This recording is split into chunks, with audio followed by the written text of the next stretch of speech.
Ang Holy Spirit ay mayroong mga metaphors. Ang ibig sabihin, hinalintulad siya sa apoy. Ang apoy ay nakakasulog ng bahay, nakakaluto ng pagkain. Pero ang apoy ng Holy Spirit ay nakapagbabago ng buhay, nakapagpalakas ang pananampalataya.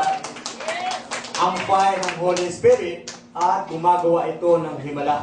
At ang Holy Spirit hinalintulad din sa tubig, sapagkat ang tubig sa lahat ng lugar ay napakahalaga.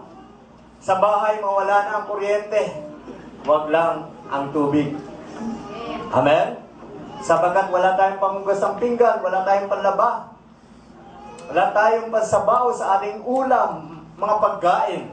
Kung walang tubig, wala tayong panligo. At ano ang ating amoy? Amen?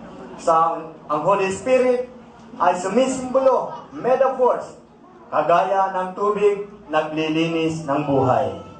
Amen. So, kung ang Holy Spirit ay Diyos, nakikita ba siya? Nakakita ka na ba ng Holy Spirit? So, metaphors lang yung nakita natin. Fire, water, oil, dove, wind. Metaphors.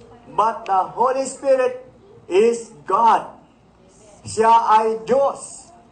Kaya kapag meron tayong Holy Spirit sa bahay natin, merong Diyos. Pag merong Holy Spirit sa puso natin, merong kang Diyos. Your talent, kailangan 100% bigay mo sa Lord. Huwag mo pagkait dyan. Yung iyong finances, yung money, love the Holy Spirit with all your money. Mas malaki ginagastos mo sa ibang bagay para sa sarili mo. Pero pagdating sa Holy Spirit, pagkakaloob mo sa Diyos, mga tira-tira. Alam ng Holy Spirit yan.